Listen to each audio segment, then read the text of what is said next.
Escuchemos con atención y devoción la palabra de Dios que se proclama hoy, martes 8 de octubre. Del libro del profeta Jonás.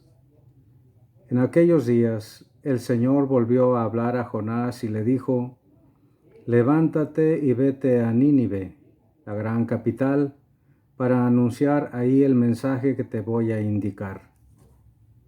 Se levantó Jonás y se fue a Nínive, como le había mandado el Señor. Nínive era una ciudad enorme. Hacían falta 3 días para recorrerla.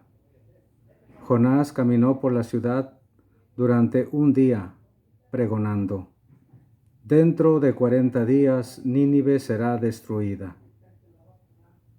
Los ninivitas creyeron en Dios, ordenaron un ayuno y se vistieron de sayal, grandes y pequeños.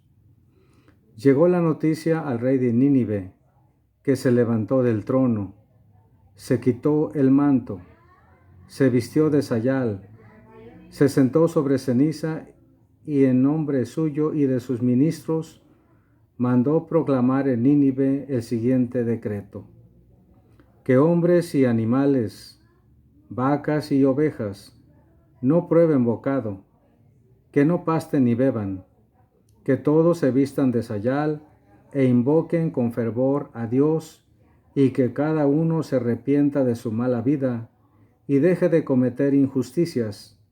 Quizá Dios se arrepienta y nos perdone, aplaque el incendio de su ira, y así no moriremos. Cuando Dios vio sus obras y cómo se convertían de su mala vida, cambió de parecer y no les mandó el castigo que había determinado imponerles. Palabra de Dios. Te alabamos, Señor.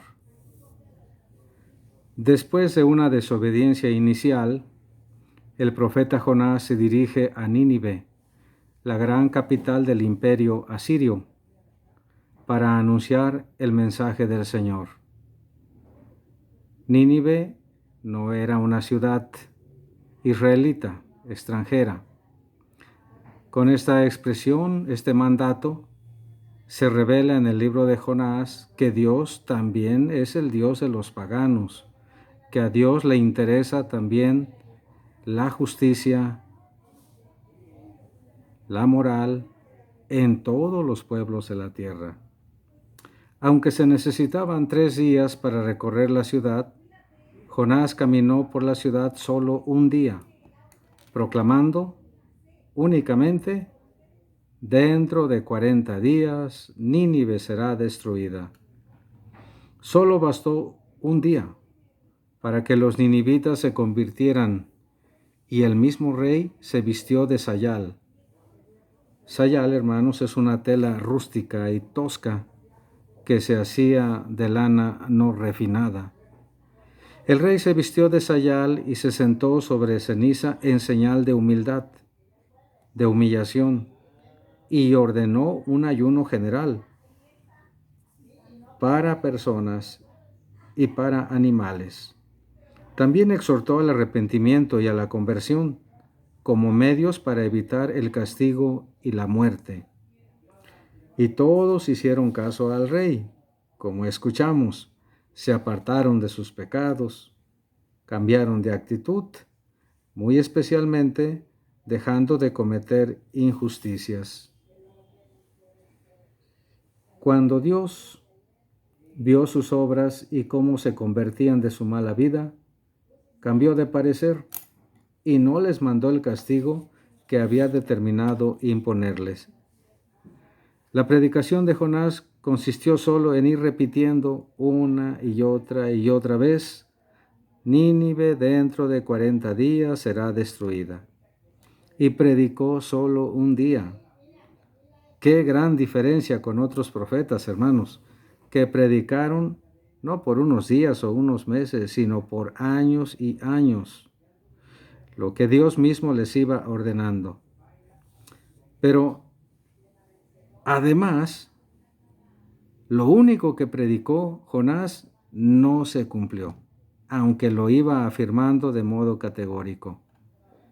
¿Y por qué no se cumplió? No se cumplió porque los habitantes de Nínive se arrepintieron de sus pecados, hicieron penitencia y se convirtieron al Señor. De esto podemos concluir que las profecías que anuncian castigos y desgracias solo se cumplen en caso de que aquellos contra quienes están dirigidas se obstinen en su mal camino, en su pecado. Este es un mensaje hermoso para cada uno de nosotros de esperanza, porque al arrepentirnos de nuestros pecados, Dios siempre se apiada y perdona. Salmo responsorial del 129. Perdónanos, Señor, y viviremos. Desde el abismo de mis pecados clamo a ti. Señor, escucha mi clamor. Que estén atentos tus oídos a mi voz suplicante. Si conservaras el recuerdo de las culpas, ¿quién habría, Señor, que se salvará? Pero de ti procede el perdón, por eso con amor te veneramos. Como aguarda a la aurora el centinela, aguarda Israel al Señor, porque del Señor viene la misericordia y la abundancia de la redención, y Él redimirá a su pueblo de todas sus iniquidades. El Salmo 129, que acaba de ser proclamado, se le llama de profundis por las palabras con que inicia, desde lo profundo.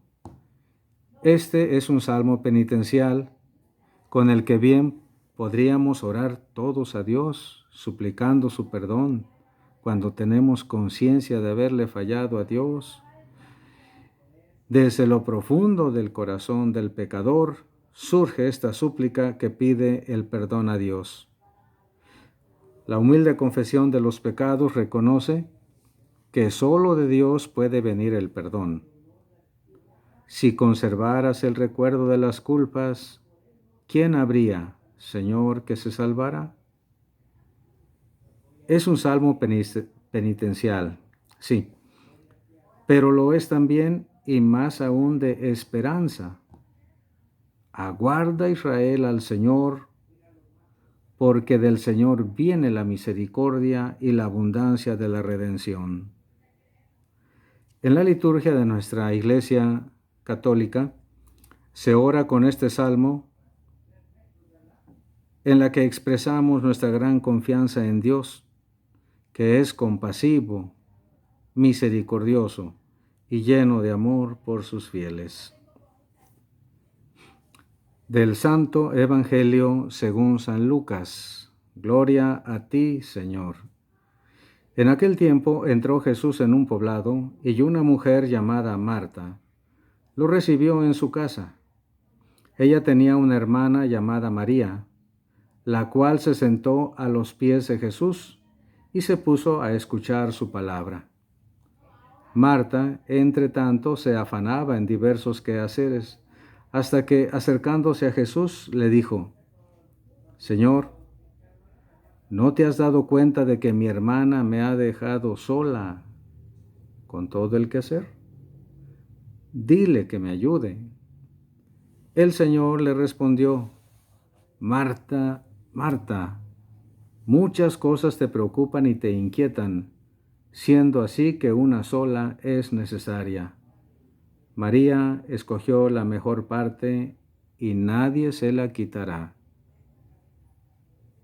Palabra del Señor. Gloria a ti, Señor Jesús.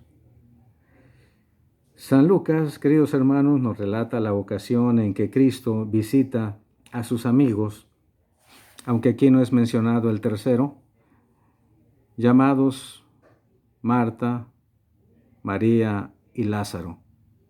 Eran 3 hermanos que se supone eran solteros, porque no se menciona ni el esposo para ellas ni la esposa para él. Quizás también huérfanos, porque no se mencionan los papás de ellos. Eran realmente amigos cercanos a Cristo.